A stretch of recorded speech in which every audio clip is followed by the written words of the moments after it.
नमस्कार दोस्तों। मेरा नाम है विजय कुमार। आप देख रहे हैं कॉमिक्स पिटारा चैनल को। दोस्तों, हम लोग कॉमिक्स पढ़े थे जादूगर करारा, जो कि बाकीलाल की कॉमिक्स है। इसका पहला पार्ट मैंने अपने चैनल पे अपलोड कर दिया है। पहले पार्ट में मैंने इस कॉमिक्स को 15 पेज तक कवर कर दिया था। अब इस पार्ट में इसके आगे कहानी को शुरू करते हैं। जल्द ही सब रथ पर सवार हो गए और इस बार घोड़े द्रुत वेग से दौड़ पड़े। कमाल है परिवहन मंत्री, घोड़ों को तो सिंह की दहाड़ सुनकर ही भाग पड़ना चाहिए था। हाँ, इस आशंका के कारण ही मैंने बहरे घोड़े रथ में जुतवाए थे। अरे, ये तो बहुत ज्यादा हो गए। अब भागो। कोई बात नहीं, फिलहाल चलकर पशु ही मारता हूँ पेट भरने के लिए। हिम हिम, हमें नजला भी है, हम सूंघ नहीं सकते। अबे ओ सेनापति, नाक पोंछनी है, रुमाल दियो। जबकि बाकेलाल महामंत्री को राजा विक्रम सिंह के सिंह में परिवर्तित हो जाने की घटना बता रहा था। मगर उस दृश्य को देखने वालों में बाकेलाल, स्वर्णलता और जादूगर करारा के अलावा कोई और भी था। जल्दी से चलकर अपने साथियों को यह रहस्य बताता हूँ। शेर जल्दी अपनी बस्ती में पहुंच गया। आओ दहाड़ू, क्या समाचार लाए हो? एक ऐसा समाचार लाया हूं सिंहराज, जिसे सुनकर बस्ती का एक एक सिंह प्रसन्नता से झूम उठेगा। दहाड़ू शेर सिंहराज को अखनी देखी सब बताता चला गया, जिसे सुनने के बाद चारों ओर हर्ष की लहर फैल गई। अरे वाह, इसका मतलब अगर अब हम मानव की बस्ती पर हमला कर दें तो हमें कोई मारेगा नहीं, क्योंकि इस प्रकार तो सिंह रूप में परिवर्तित हुआ उनका राजा भी मारा जा सकता है। तो भैया, अब डर काहे का, चलो मानव की बस्ती पर हमला कर दो। वाह, आज आएगा भोजन का आनंद। विशालगढ़ के नगर में आज तक इतने सिंहों ने कभी प्रवेश नहीं किया। मोटे ताजे शिकार ही लपकना। विशालगढ़ के वासियों में खलबली मचना तो बिल्कुल स्वाभाविक था। शेर आ गए, भागो, शेर आ गए। हाँ, आ गए, क्या कर देगा हमारा? फाड़ो फाड़ो, फाड़ डालो इन मानव को, बचाओ। हाँ, आज तक इन मानव ने शिकार करके ना जाने हमारे कितने साथी मार डाले हैं। आज वक्त हमारा है। समाचार जल्दी महल पहुंचा। महारानी जी, शेरों ने विशालगढ़ पर आक्रमण कर दिया है। क्या? मैं अभी जाकर सारे शेर मार गिराता हूं महारानी जी। नहीं सेनापति, ठहरो। इन शेरों के धोखे में महाराज भी तो मारे जा सकते हैं। नहीं रानी जी, मुझे जाने दे। मेरी भुजाएं तब तक फड़कती रहेगी जब तक मैं शेर नहीं मार लेता। मुझे पता था कि मुझे शेर मारने कोई नहीं जाने देगा।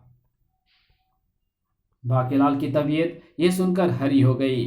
वाह, अब आएगा मजा। शेर तो मारने ही पड़ेंगे, वरना प्रजा या तो बगावत कर देगी या फिर खुद ही शेर मारेगी। दोनों ही सूरतों में मोटा मनुष्य मरेगा। मगर आखिर वो छड़ी राजा को छुआई किसने थी? वो कौन था? मारो तीर इस बात को, किसी ने भी छुआई हो, मेरा काम तो बन ही गया।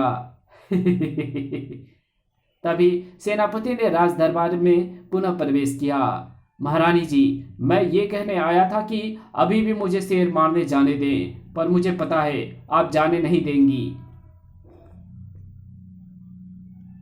तभी एक सैनिक ने आकर वो सूचना दी। महारानी जी, शेर चले गए हैं, मगर वे कई नागरिकों को अपने साथ घसीट ले गए हैं। नगर में कोहराम मचा है। नागरिक शेरों के अगले हमले के लिए मोर्चे बांध रहे हैं। ओह, कहीं वे शेरों को मारना शुरू ना कर दे। बाकेलाल, जल्दी कुछ करना पड़ेगा। बाकेलाल, तो वन में जाकर महाराज की खोज करो, और मैं अपने घर, मेरा मतलब नगर में रहकर महाराज की तलाश करता हूँ। और जब तक महाराज नहीं मिल जाते तब तक शेरों की रक्षा भी करूंगा, भले ही नागरिक मर जाएंगे। बाकेलाल, अब तो तुम्हारा ही सहारा है। ठीक है महारानी जी, मैं वन में जाकर महाराज की खोज करने चाहता हूँ। बाकेलाल उठकर चल पड़ा। अगर महारानी जी शेर मारने का आदेश नहीं देंगी तो मेरी योजना पूरी नहीं होगी। कुछ ऐसा सोचना पड़ेगा जिससे कि महारानी जी ऐसा आदेश दे दें। इधर सेनापति भी अपने सैनिकों के साथ महल से बाहर निकला। सभी सैनिक नगर के कोने कोने में फैल जाओ, कोई भी कोना खाली ना रहे, वरना उस कोने में मुझे खड़ा होना पड़ेगा। इधर वन में उस वक्त गुर्र, बापू सब मानो खा रहे हैं, मुझे भी मानो चाहिए। तो तू फिक्र क्यों करता है, मैं अभी तेरे लिए मानो लेकर आता हूं, अब डर काहे का, हम भी चलते हैं, आज जी भरकर मानो खाएंगे। मगर इस बार नागरिक उनके आक्रमण से अपने बचाव की तैयारी कर चुके थे। सावधान, शेर आ गए हैं। दहाड़ू, तू तो कहता था कि हम पर सैनिक आक्रमण नहीं करेंगे, यहाँ तो सारे नागरिक आक्रमण की मुद्रा में दिखाई पड़ रहे हैं। मैंने तो ये सुना था कि सैनिक हमला नहीं करेंगे। अब ओखली में सिर दे ही दिया है तो फिर मूसल से क्या डरना, आक्रमण। लेकिन इससे पहले कि वे सिंह नागरिकों के शस्त्रों का शिकार हो जाते कि तभी एक तरफ से सरसराकर आए तीरों ने काट डाले उनके शस्त्र। सर कटाक कटाक। अरे हमारे शस्त्र किसने काट डाले? मैंने। महाराज को मरवाओगे क्या? हमारे महाराज सिंह बन गए हैं मूर्खों, और इन सिंहों में से ही कोई हमारे महाराज भी हैं। जब तक उसका पता नहीं चलता मैं अपने अलावा किसी को भी शेर नहीं मारने दूंगा, और मैं शेर मारता नहीं। क्या हमारे महाराज सिंह रूप में? मगर ये कैसे हो सकता है? हो सकता है नहीं, ऐसा हो चुका है, महाराज सिंह बन चुके हैं। क्या तुम अपने राजा को मार डालना चाहते हो मूर्खों? और तब अपने राजा के प्रति प्रजा का कर्तव्य निभाने निकल पड़े कई नागरिक। अगर ऐसी बात है तो फिर हमें महाराज के काम आना चाहिए, भले ही हमें खाकर महाराज की भूख मिटे ना मिटे। प्रजा को तो तब प्रत्येक शेर में ही दिखाई पड़ने लगे थे महाराज विक्रम सिंह ही। महाराज आप क्यों कष्ट करते हैं? मैं खुद आपके साथ आपकी गुफा में चलता हूँ, मुझे आराम पूर्वक खाकर अपनी क्षुधा शांत कीजिएगा। तो फिर बैठ जा मेरी पीठ पर। वाह, इस प्रकार शेर वापस लौट पड़े। वाह, विशालगढ़ के लोग तो बड़े अच्छे हैं। उधर वन में बादशाह की पीठ पर बैठा आगे बढ़ा जा रहा था बाकेलाल। बाकेलाल, कान खोलकर सुन ले, मैं सिंह वन में प्रवेश नहीं करने का हूं। हाँ, तुझे वहां पहुंचा जरूर दूंगा। योजना तो मैंने बना ली है मोटे को मारने की, मगर कहानी यहाँ आकर अटक जाती है कि मुझे अपनी उस योजना को पूरा करने के लिए जरूरत है एक जिंदा शेर की, जो कि तुझे मिलेगा सीवन में। चल नीचे। अबे रुक जा बादशाह कमबख्त।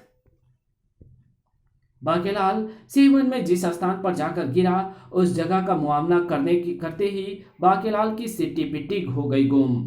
बादशाह के बच्चे, ये तूने कहाँ लाकर पटका मुझे? तेरा सत्यानाश जय कमबख्त।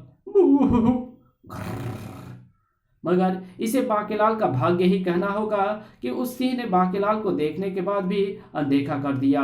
अरे ये तेरी आंखें क्या देख रही है बेटे बाकेलाल?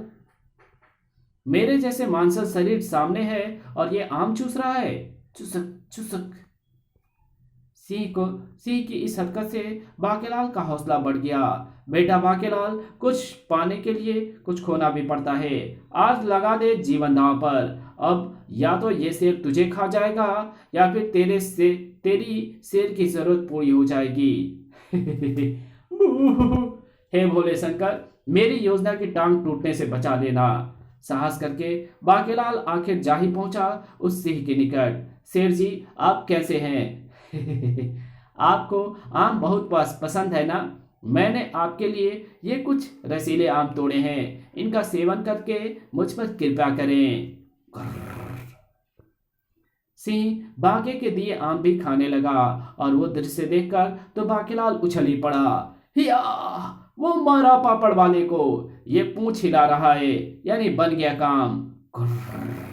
ये तो मुझे कुत्ता समझ रहा है, मगर मैं दयावान शेर हूं, जानवर मारते वक्त भी उन पर दया आ जाती है। पुच्ची पुच्ची, चलेगा मेरे साथ? चल, तुझे शहर घुमा कर लाता हूँ, वहां मेरे आमों के बाग हैं, वहां तुझे और भी मीठे मीठे आम खिलाऊंगा। मुझे तो नहीं खाएगा ना? बाके ने सिंह को दिया आमों का लालच। अरे वाह, ये तो मेरे पीछे आ रहा है। लगता है मेरी फूटी किस्मत को मुझ पर दया आ गई है। जल्दी बाकेलाल सिंह वन की सीमा से बाहर निकला। हिंद, अरे बाप रे, ये तो सिंहों के साथ चला आ रहा है। बाकेलाल कहाँ छिप गया डर के। बाह, बादशाह कहाँ छिप गया डर के, बाहर आ जा। ये शेर तुझे कुछ नहीं कहेगा क्योंकि ये हमारे महाराज हैं। हिंद, क्या हमारे महाराज? फिर डर काहे का। चल बादशाह, जल्दी से महल चल। मगर जरा रुक, मैं इस सिंह की मूछों पर गोंद से चिपका दूं मोटे मुच्छड़ और मनुष्य जैसा ही मूछ, जिसे मैं पहले ही हजाम की दुकान से उठाए बालों से तैयार कर लाया था, ताकि जब मैं इसे विक्रम सिंह बनाकर पेश करूं तो संदेह की कोई गुंजाइश ही ना रहे। घर्र, अबे ये क्या चिपका दिया? शेर से ज्यादा रौब भी किसी की मूछों में होता है क्या? वाह, अब लग रहा है ये पूरा मोटा मुच्छर। अबे बता तो दे कि ये तूने क्या चिपा है। उसके बाद बाकेलाल निश्चिंत होकर विशालगढ़ की ओर चल पड़ा। लेकिन इधर उस वक्त संपूर्ण दरबार में सन्नाटा छा गया जब वहां प्रवेश किया एक सिंह ने। अरे ये सिंह अंदर कैसे आ गया?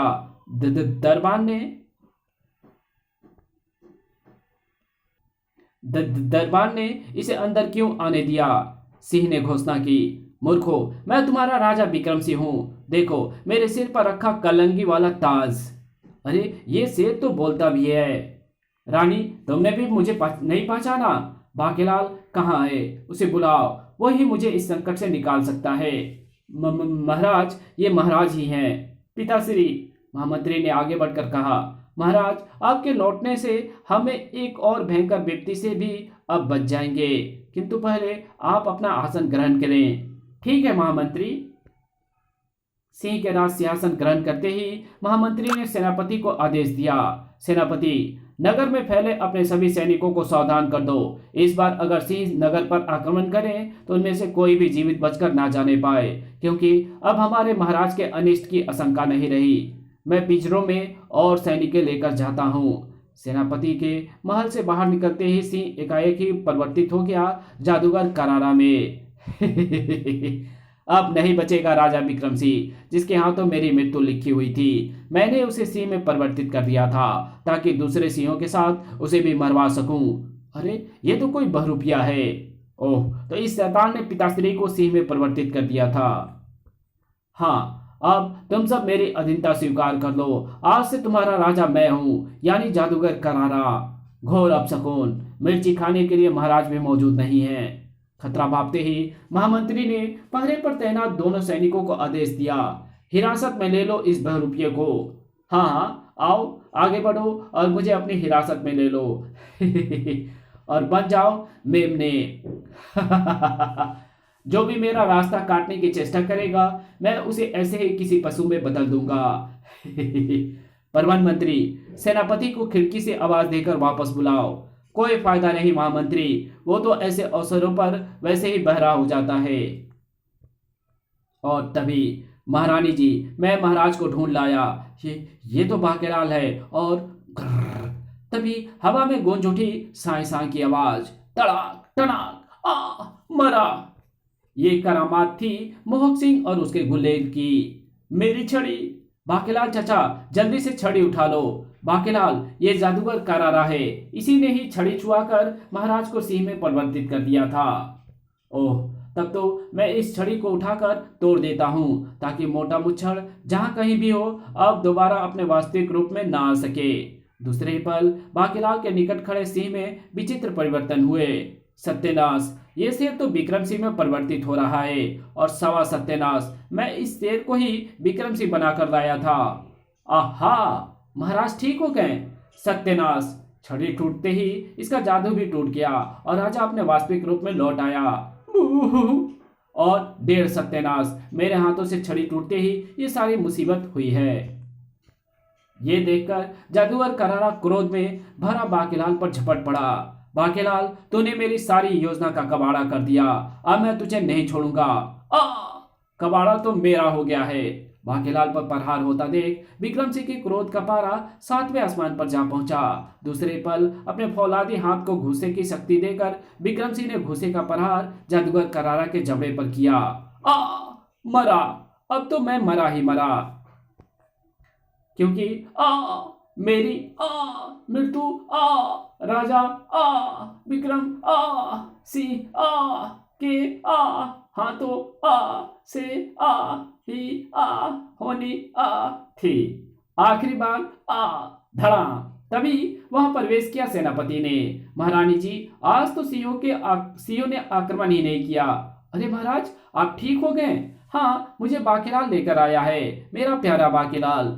फूट गई किस्मत। अब मोटा सारी कहानी पूछेगा और मैं कहूंगा, बाकीलाल तुमने वन में मुझे कैसे ढूंढ निकाला? महाराज, मुझे शंकर भगवान ने दिन के स्वप्न में दर्शन देकर आपके विषय में बताया था, और आप कहाँ मिलेंगे और फिर कैसे ठीक होंगे, और तब महाराज मेरे पुच्ची लेंगे। मेरा प्यारा बाकीलाल, दे दे एक पुच्ची। तो भैया, कहानी खत्म और पैसा हजम। इसी के साथ ये कहानी खत्म हुई। तो मिलेंगे आपसे एक और नई कॉमिक्स में, तब तक के लिए बाय। वीडियो अच्छी लगी तो इस वीडियो को लाइक कर देना, चैनल पर नए हो तो चैनल को सब्सक्राइब जरूर कर देना, और जहां इस वीडियो की जरूरत हो वहां इसको शेयर जरूर कर देना। और भैया, मेरा दूसरा चैनल जो है उस पर आप क्यों नहीं जा करके वीडियोस देखते हो? मुझे यही नहीं, आप लोग कुछ तो बताओ कि उसमें क्या कमियां हैं, और वीडियोस जा करके एक बार कम से कम देखो भैया, प्लीज़ जा करके देखो। अच्छा लगे तभी सब्सक्राइब करना, ओके?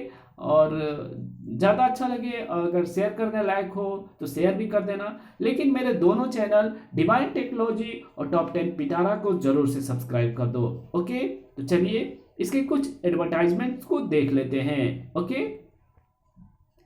अब बचेगा तेरा बाजा राजा विक्रम सिंह, जब छनकाऊंगा मैं ये जादुई घुंघरू। दोस्तों, इस कॉमिक्स को भी मैंने अपने चैनल पे अपलोड कर दिया है। अगर आपने नहीं पढ़ा है तो बाकीलाल की प्लेलिस्ट में जाकर के उस कॉमिक्स को पढ़ सकते हो, ओके? हर बात पर अड़ जाऊंगा, हर काम में टांग अड़ाऊंगा, क्योंकि अड़ना मेरी आदत है। मैं हूं अरियल टट्टू। राज कॉमिक्स में गमराज का हास्य भी कॉमिक। एक छोटा सा बच्चा दुनिया भर को अपने कदमों में झुकाकर बनने जा रहा है दुनिया का तानाशाह।